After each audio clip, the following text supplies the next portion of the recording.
É com grande alegria que venho, no início desse evento, relatar o contato mantido no dia 11 de novembro do mês passado, em Curitiba, por ocasião do Sábado Monárquico, promovido pela Frente Monárquica Dom Pedro II.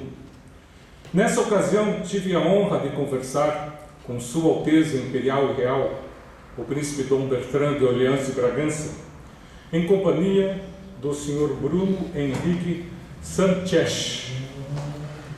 Sua Alteza foi informada sobre o nosso projeto de fundação desse novo círculo monárquico em Ponta Grossa, sobre a direção do Sr. Bruno Henrique. Comprazido, Sua Alteza concedeu seu pleno assentimento. Isto posto, tenho a satisfação nesse momento de solicitar ao Sr. Bruno Henrique Sanchez que atenda à convocação imperial para assumir a direção da nova associação e presidir esta sessão solene.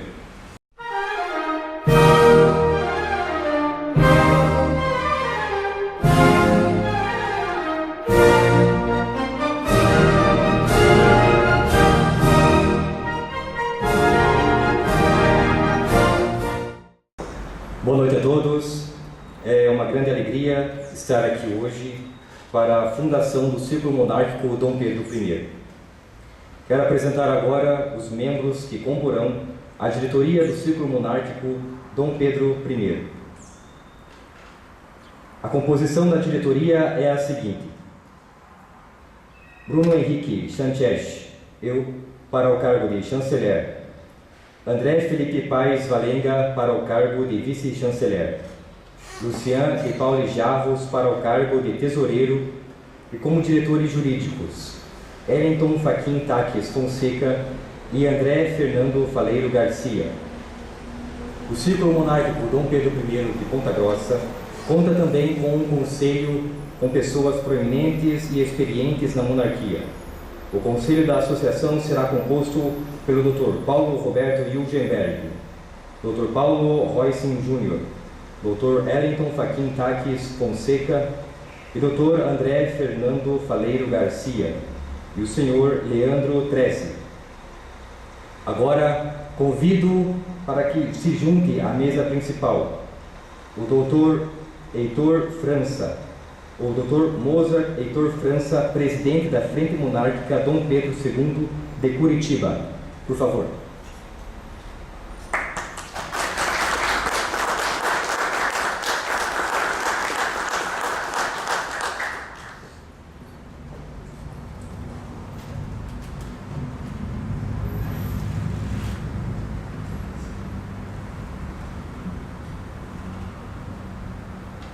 O Dr. André Fernando Faleiro Garcia, diretor jurídico e conselheiro.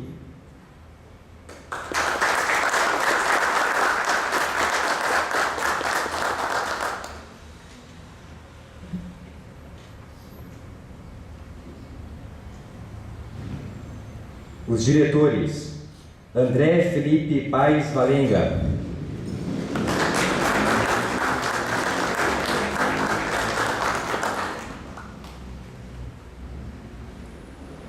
Lucian de Paule Jarros.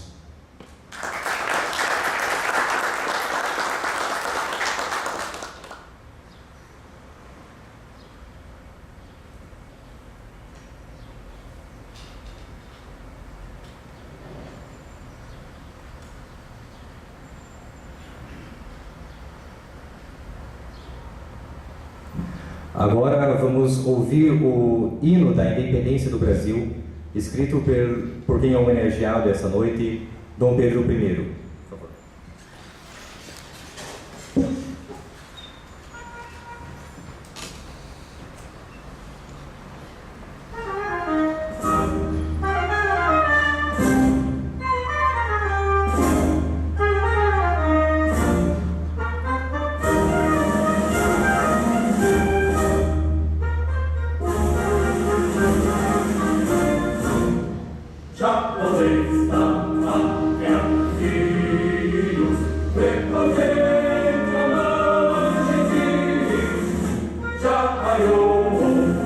a liberdade.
Assim sendo, a nova associação constitui doravante uma associação privada, de cunho cultural e extrapartidária, sem fins lucrativos, com duração por tempo indeterminado, sob a denominação de Círculo Monárquico Dom Pedro I.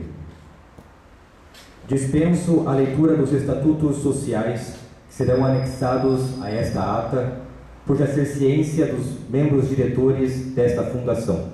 Convido agora o Dr. Mozart a nos prestigiar com suas palavras.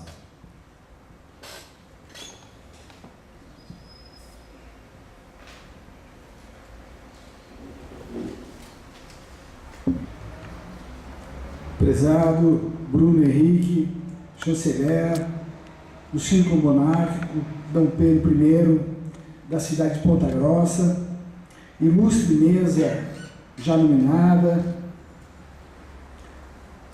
senhor Mauro Antonieto, fundador também da Frente Monarquista Dom Pedro II de Curitiba, aqui presente, senhoras e senhores. É com muita alegria que recebi esse convite, representando a Frente Dom Pedro II de Curitiba, para estar presente nesta efeméride tão significativa para nós brasileiros, paranaenses e monarquistas. Sem dúvida, a data mais importante do século XXI se aproxima, que é o 7 de setembro de 2022, onde completaremos o bicentenário do Brasil independente.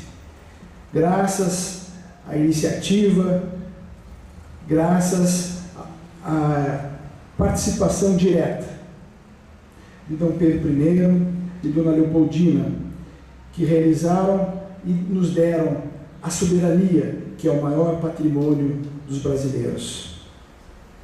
Sem dúvida, a história dos paranaenses está estreitamente ligada à nossa querida família imperial brasileira, cujo chefe da Casa Imperial do Brasil, Príncipe Dom Luís de Orleans e Bragança, representa muito bem o anseio mais fortemente arraigado da brasilidade. Juntamente com o Príncipe Imperial do Brasil, Dom Bertrand de Orleans e Bragança, que percorre o Brasil todo, levando a fé cristã e especialmente as virtudes do parlamentarismo monárquico brasileiro. Sem dúvida, nós paranaenses temos esse legado com a nossa querida família real e imperial brasileira, porque justamente no ano da chegada de D. João VI, em 1808, no mês de novembro, no dia 5, ele encaminhou uma carta aos curitibanos, então fazendo parte da capitania de São Paulo, ao capitão-general da capitania e a todos os curitibanos da época, para que fossem aos campos de Guarapuava, para que lá estabelecesse uma fortificação e estabelecesse uma posse, né? Porque havia a cobiça espanhola e havia também a resistência indígena. Pois bem, esse trabalho foi feito e, com a consequência desse trabalho, dessa iniciativa de D. João VI, nessa Carta Régia, outras expedições, né, que a partir do momento em que surgiu lá a base de Guarapuava, dos campos de Guarapuava, com a Atalaia, a fortificação de Atalaia, outras expedições foram realizadas para o interior de Santa Catarina, o interior do Rio Grande do Sul. Então, muitas das primeiras câmaras, muitos dos presidentes das primeiras câmaras dessas regiões do oeste, do sul do Brasil, são pertencentes a famílias de Curitiba, a famílias de São José dos Pinhais. Então, nós paranaenses temos essa ligação, nós contribuímos para a construção territorial do Brasil. a família imperial é a construtora maior deste Estado, desse país continental.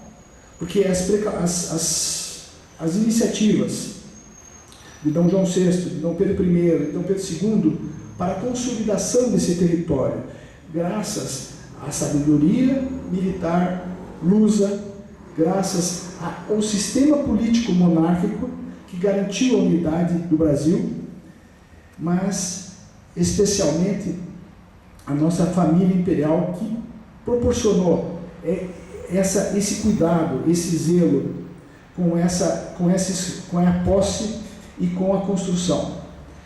Pois bem, nós tivemos nessa construção dessa região do Paraná,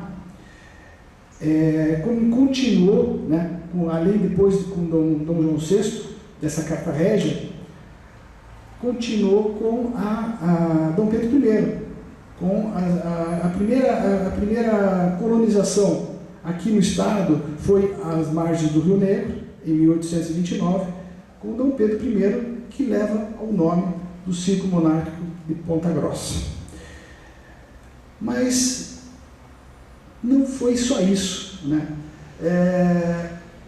Nós éramos uma comarca de São Paulo e houve uma luta muito grande da emancipação na esfera legislativa, mas São Paulo tinha muita força no legislativo da época e foi apenas com uma iniciativa dos paulistas apresentarem um projeto de subdivisão do estado de Minas Gerais, a província de Sapucaí, que revoltou os mineiros e juntamente com os baianos, desengavetaram o projeto já derrotado da emancipação política do Paraná para que fosse relançado juntamente com a emancipação com a província do estado do Amazonas, do Grão-Pará, que era um desmembramento do Grão-Pará, e que novamente entrou na pauta a província do Paraná. Pois bem, então, primeiramente aprovado no Senado e depois na Câmara Federal, na Câmara Legislativa. Esse fato obteve apoio fortemente dos baianos e dos mineiros para essa vitória, e com a sanção da Lei 704, de 29 de agosto de 1853, em que D. Pedro II dá o status de província ao estado do Paraná. Foi ele que escolheu a denominação Paraná e, então, ele praticamente concedeu essa possibilidade dessa criação dessa província com a emancipação política do estado de São Paulo. E estabeleceu que o primeiro governador fosse o Zacarias de Góes e Vasconcelos, que justamente por esse envolvimento na esfera legislativa dos baianos e depois os mineiros com Cruz Machado, possibilitasse, então, ele foi uma homenagem à Bahia, a escolha do baiano Zacarias de Góes para ser o primeiro governador da província e que teve muito êxito na gestão, já ligando as iniciativas para a construção da Estrada da Graciosa, que era uma dificuldade, um obstáculo muito grande do Porto do Paranaguá para o Planalto de Curitiba. Mas D. Pedro II nos deu a honra da sua visita ao Paraná para várias atividades pelo interior, por inúmeros locais do Paraná, Palmeira, Ponta Grossa, passou por todos os Campos Gerais, passou pela Lapa, enfim, por Curitiba, cumpriu uma extensa agenda muito bem definida no livro do Dr. Davi Carneiro, essa visita. Mas Com esse período do segundo reinado, nós tivemos um longo período de estabilidade constitucional do Brasil, né? Quer dizer que Dom Pedro I nos deu a Constituição, que foi um trabalho muito interessante, da Constituição Imperial do Brasil, e que é considerada por muitos uma das melhores, se não a melhor Constituição do Brasil, e copiada, inclusive, pela República do Weimar e o estabelecimento do poder moderador. Então, nós tivemos esse grande sucesso que foi o sistema monárquico brasileiro. O Brasil, praticamente, com o sistema monárquico, com Dom Pedro II, Dom Pedro I, Dom Pedro II, e que também teve a chefia de Estado da Princesa Isabel, né, consolidou um país que o primeiro país a ligar cabo submarino à Europa, uma moeda estável, uma moeda forte, desenvolvimento, e era primeiro ou segundo lugar em praticamente tudo, devido às nossas riquezas, que continuam sendo muito grandes, só que naquela oportunidade o Brasil era um país muito bem administrado. E muito foco na educação, na ciência, na tecnologia, essa inovação que hoje o Brasil não tem.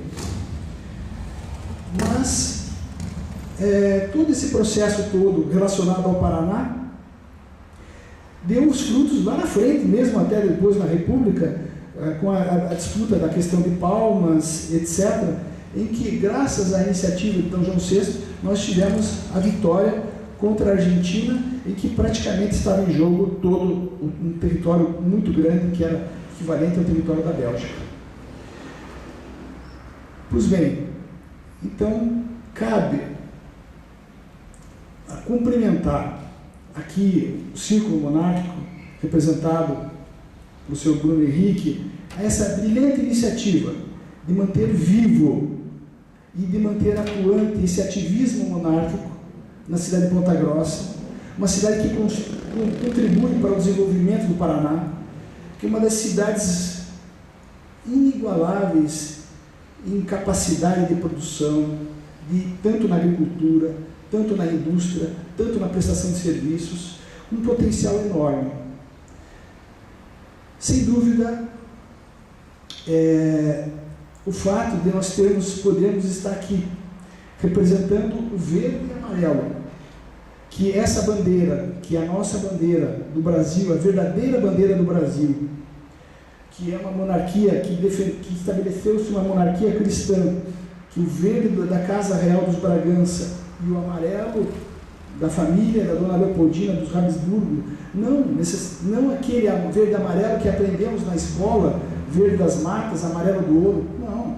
A bandeira do Brasil já existia com a República, e essa bandeira foi feita por Jean-Baptiste Debré, e escolheu as cores, o ramo de café, o ramo de fumo, as pedras preciosas do Brasil, a coroa encimada com a cruz da Ordem de Cristo, que justamente, como fala Dom Bertrand, o monumento no Brasil foi uma cruz de Cristo, Ordem de Cristo, e a primeira solenidade foi uma missa, uma Santa Missa. Então, nesse ideal cristão, nesse ideal monárquico, que move os monarquistas de todo o Brasil. E realmente, com as redes sociais, a monarquia cresceu muito fortemente, né? Então, hoje, se nós, no plebiscito de 93, na época do fax, que o Mauro, que está aqui presente, e a gente fazia uma campanha de panfletagem, o André também lembra muito bem, fazia uma campanha de panfletagem sem recursos, nós obtivemos praticamente 13% da votação. E Ponta Grossa se fez presente nessa oportunidade, um grande apoio, maciço apoio, que eu me lembro muito bem, em prol da monarquia. Curitiba foi a quarta capital do Brasil a favor da monarquia. Então, naquele espectro que nós tínhamos só praticamente programa de rádio, as redes de televisões hoje, que sempre foram grandes redes, que sempre foram contrárias ao Brasil, né? Um país que precisa tantos recursos econômicos para investir na saúde, na educação, em valores estratégicos, como Dom Pedro II fazia. Não, hoje se gasta ainda enormemente vultosas quantias em dinheiro para uma tal publicidade pública, para dizer o quê? Que o Brasil está ocupando o 60º, não sei que lugar, do IDH, Índice de Desenvolvimento Humano, sendo o país potencialmente mais rico do planeta? Então, é uma mentira. Então, a publicidade pública, em que praticamente para manter a imagem de um sistema político destruído. Quer dizer, o Brasil teria que necessariamente, não só, o Brasil teria que ter, pela riqueza que tem, estar entre os 10 primeiros IDHs do mundo. Aliás, dos 10 primeiros IDHs do mundo, 6, 7 são monarquias parlamentares, né? Então, é o regime que apresenta o melhor resultado, né? É o regime que apresenta resultados, transparência. E mais, nós estudamos, frequentamos universidades, frequentamos as escolas, mas a revelação da verdadeira república, nós fomos ver, conhecer com a Operação Lava Jato, capitaneada, e graças à coragem e à inteligência, à sabedoria de um grande homem, nascido aqui em Ponta Grossa, paranaense, brasileiro, Sérgio Moro, e também de grandes brasileiros e paranaenses, representados pelo Ministério Público,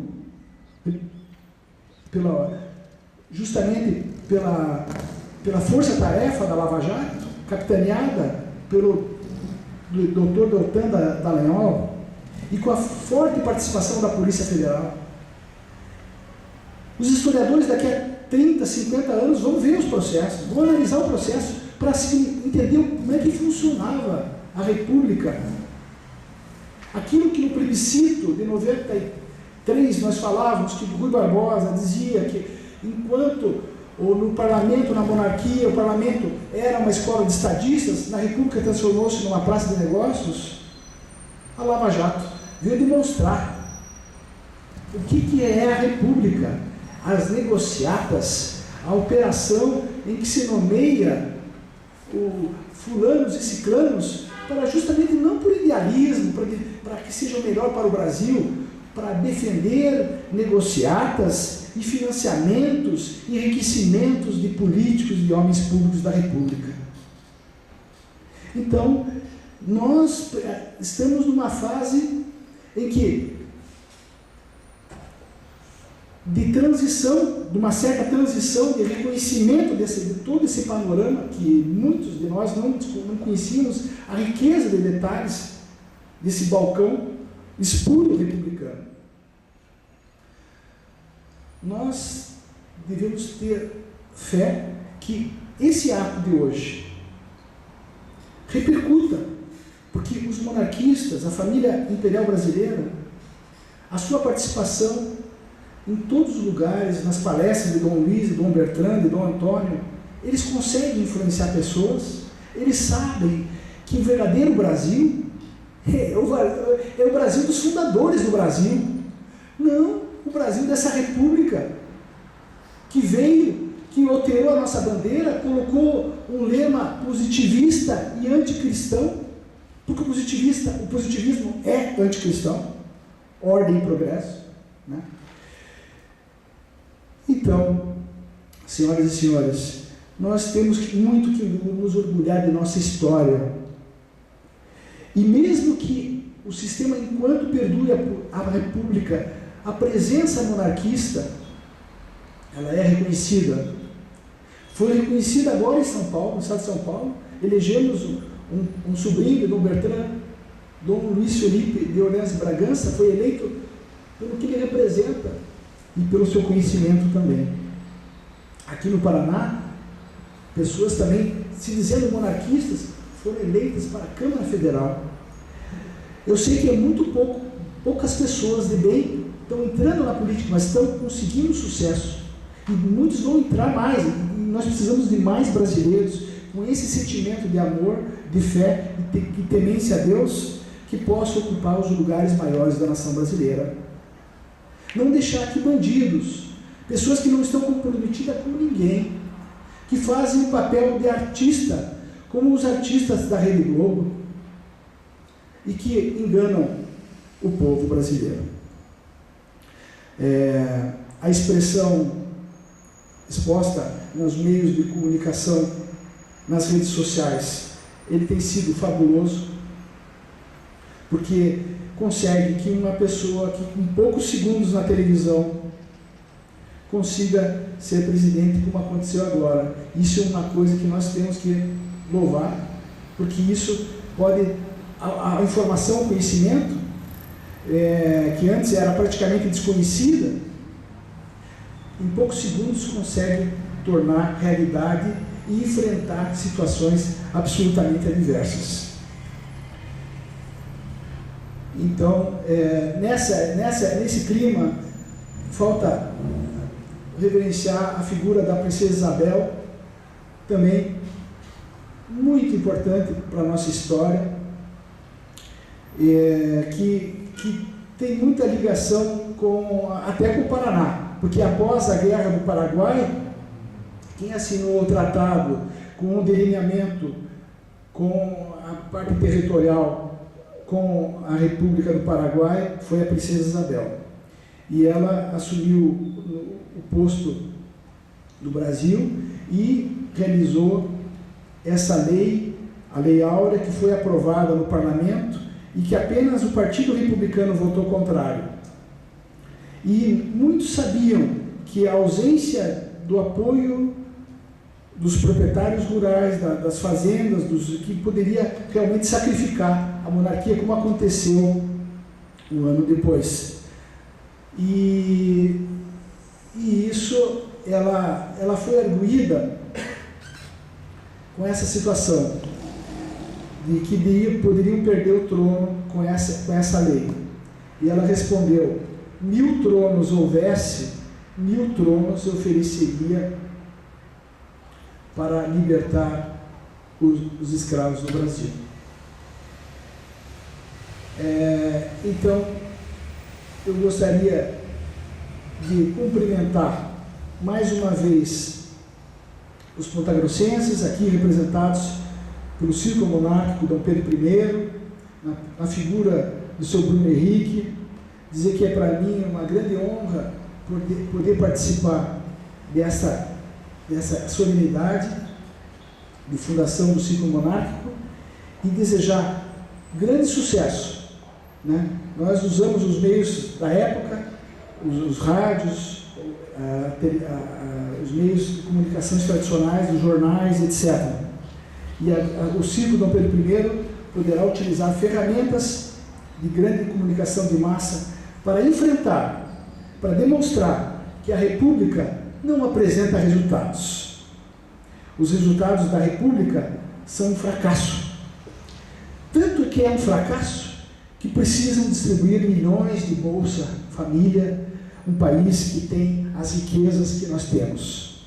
Eles abandonaram as ferrovias, não realizaram um país continental como o nosso, não possibilitar a construção de ferrovias em que alargaria a riqueza da nossa produção agrícola e fortaleceria enormemente a produção industrial, diminuiria o custo dos produtos alimentícios.